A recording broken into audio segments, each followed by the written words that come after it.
And Merry Christmas Day, folks. This is your old pal, Uncle Al. We're going to finish off our reading. But first, some messages. We're right now currently in economic warfare. Economic warfare is here. Save money the easy way. Grow a garden. Every empty space, you plant something you can eat. It's tasty. It's patriotic. It's healthy. And if anybody says it's racism, kick them in the nads. Okay?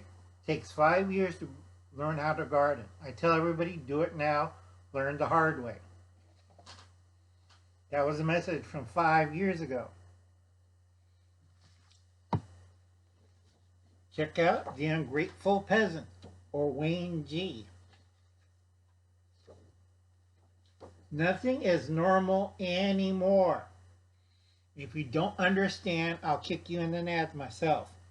Trust no one. Okay? You must comply. Yeah, right. Like Uncle Alan's going to comply with your stupid orders?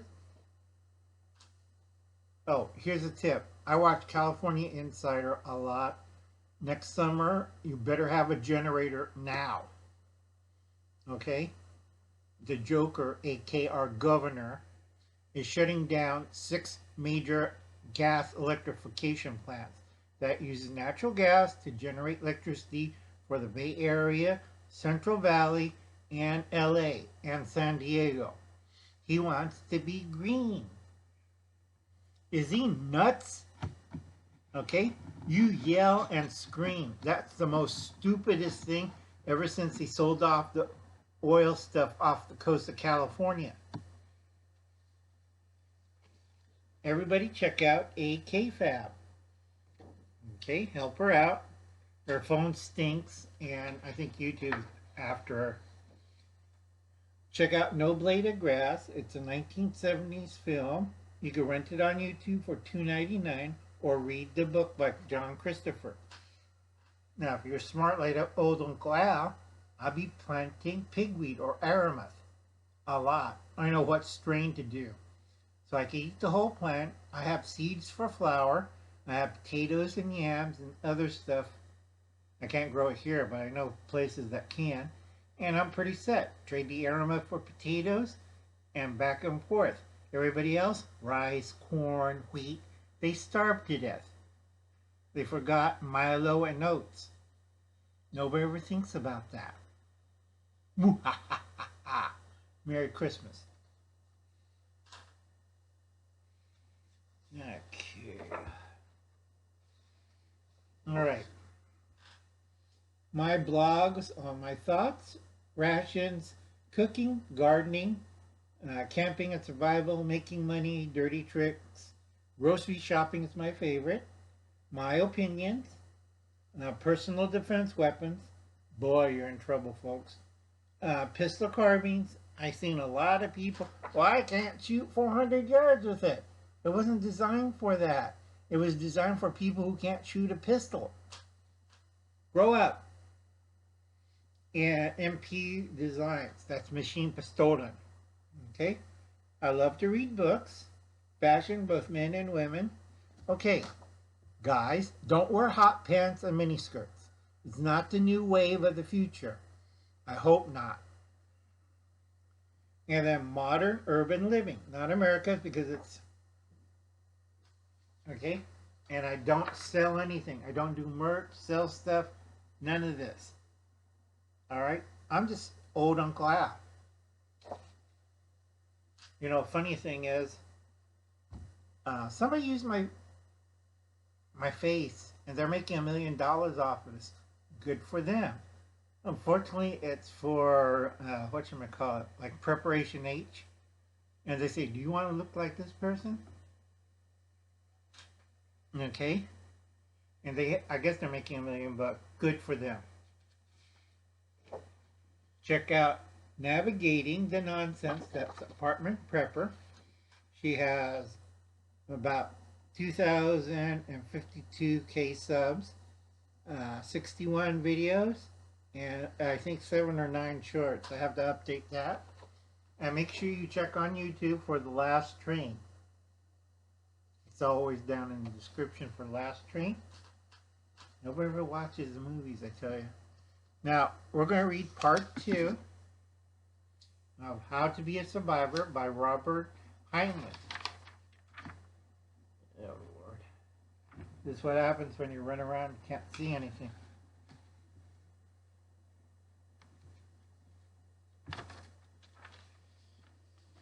Where we left off was wrecking most of our industry, disorganizing the rest, destroying major cities and stuff, breakdown of government and communication would throw the survivors, that's you, and your chums, into as they're on their own, complete like Daniel Boone never was. No government, remember that, the United States will cease to exist except for the fact it was a historical sense. You will be on your own, and no one will tell you what to do. There is no policeman on the corner to turn to for protection. You will be surrounded by dangerous carnivores, worse than grizzlies and wolves. Daniel Boone tackled the two-legged kind. Okay? Not zombies, regular, normal people going nuts. Generation Z. Okay? Now remember, this is 1945. They didn't have nuclear missiles yet. They had bombers. Okay, let's see. Perhaps we had better justify the assumption that of a complete breakdown of government might not happen, but again, if a new Hitler was sense enough to write a new Mein Kampf or to read it as a textbook, any hints with 1984, folks? Okay, he will do in his way the best to destroy and demoralize us by destroying our government within, and his best could do quite efficiently. He wants to achieve political breakdown in his victims. Does that sound familiar? Way to go, Brandon. This was written in 1945, 75 years ago. Okay, let's see. Political breakdown in his victims. Washington, D.C. will be his primary target, plus the 48 state capitals as a secondary target. Okay, this is before Alaska and Hawaii became states in 1959. Go check it up on Wikipedia. Okay, let's see. Communication centers as Kansas City is its trinary target. That's no longer considered because we went to digital. Kansas City was analog, so there's no use to bomb Kansas City. You know, it's a waste of money. K is its trinary target. The result would be roughly compatible to the effect of man's organization, where his head is chopped up, and I can't describe the other sentence. It's where the sun don't shine. Therefore, in this bad dream we are having, let us assume that no government, no orders from Washington, no fireside chats, no addresses, okay, no reinsurances from your senators and assemblymen. You won't get to write to your congressman because he's a poor devil. He marked for the kill. Yeah, they're going to bump him off. Okay, your congressman is no longer there, so you're screwed. You can live through, but he can't.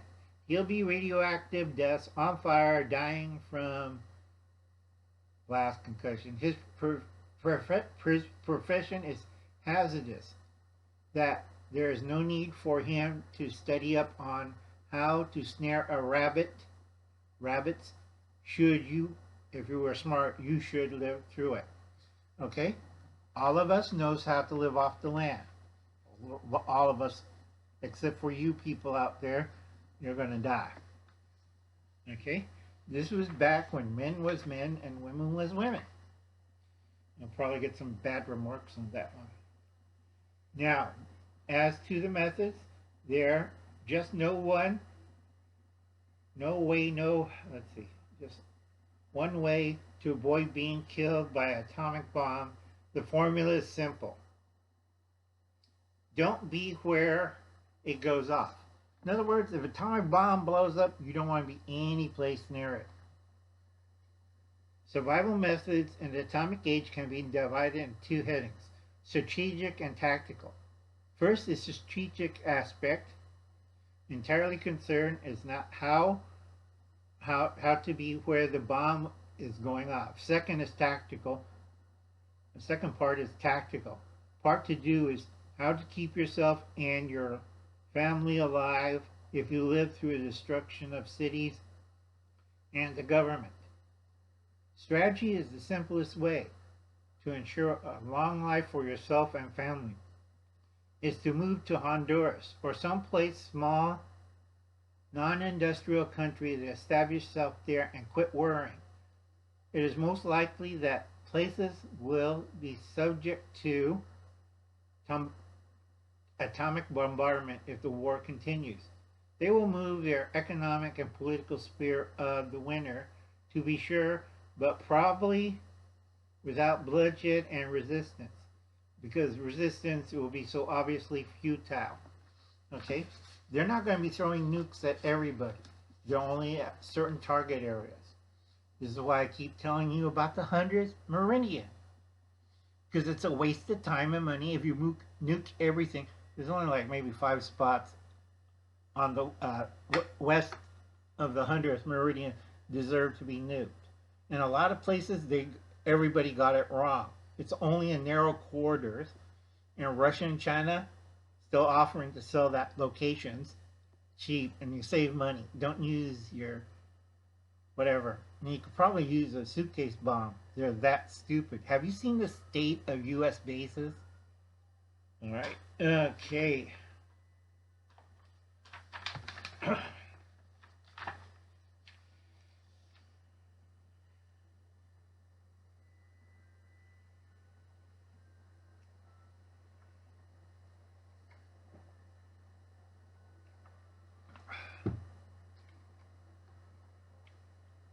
However, you probably cannot afford this plan, or feel you cannot afford or move dramatically, aka flee the country. Uncle Alan has plans for that, folks, and I will flee the country. Hola. Okay? Whether or not you can in truth. It is for the mood point, settled by your own notion of degree of danger. Pre-war refugees from the Nazi government could not afford to flee either by proven wisdom of doing so. There's the old Chinese adage that, of course, a long life of a wise man would be prepared to abandon his baggage several times. There has never been a truer statement than that of today. Now remember, before World War II, a lot of Jewish people and a lot of other people tried to flee Nazi Germany. But they had too much mental baggage and physical baggage. And what happened? 6 million of them, 12 million of them, 17 million of them weren't wrong. No, they're all cinder blocks or skinned to lamps. So think about that.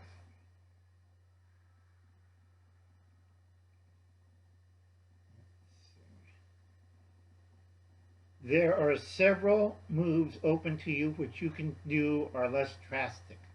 In other words, if you don't have cash. You could live on a farm or in a small village or town, 50 miles away from the nearest large city, railroad junction, power dam, auto factory, any other likely military target, strategically not itself.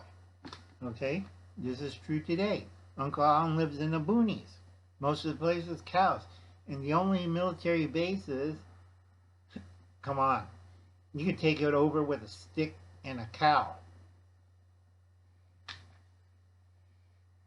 Because everybody, oh, they have high security. No, I could get onto the base and walk around. Nobody ever noticed. Let's see.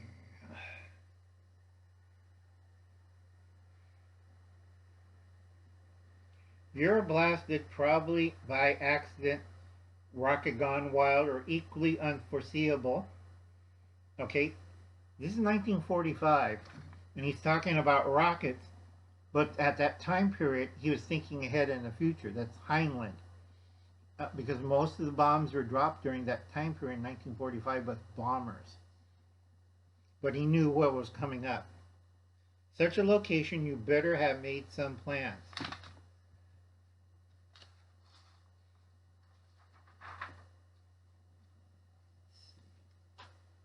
Okay, this is wrong because Uncle Hans can't see. Hubble's cat does a better reading of this. Just a moment. A gentleman in back has a question. Little louder, please. You know, the Poindexter back there. Little louder, please. Isn't it true that the government is disperse cities so they'll be safer from atomic bombs? Don't you believe it? That was 1945. Look at the mess out there. No. I don't know if it is. I only figured out certain mention of 5,000. Let's see. Well, it's close to $1 billion set aside from that question. Again, Democrats. 1945. Whether or not large-scale dispersal can be made effective. No. Okay. There's still a question whether or not Congress can appropriate $250 billion for peacetime for any purpose. Political question is beyond the scope of this discussion. We are concerned how you can, unassisted by the government and with your own two hands. Okay? Your brains and ability to plan ahead to keep yourself alive with your family during and after any possible next war. If you live in a large city or other targeted areas with strategic planning or tactical, with a good bit of detail, alert, and shiftiness, you need an emergency home. Now, Henling was one of the first to talk about having a bug-out location, an emergency home, a cabin, something like that. Okay, probably abandoned farm, picked up cheaply, and a cabin built on government land. Back then, you could homestead and you pick up land fairly cheap, but you have to live there for about 10 years. Let's see, government land, which is depending on part of the country where you live in and how much money you could put into it. Choose a view. Let's see. Choose a view, one with a view, with possibilities of eating off the land. Fish, game, garden plot, weeds, and near enough where you could reach on it with one tank of gasoline. If the tank in your car is too small, have a specially built one. Enough or keep a couple cans of reserve permanently in the trunk of your car in course of emergency right now. Your car should be equipped with a survival kit, and that covers under tactics. Okay, we're going to leave it rough right there. Let's see, because this is going to be a long read. This is part 2 of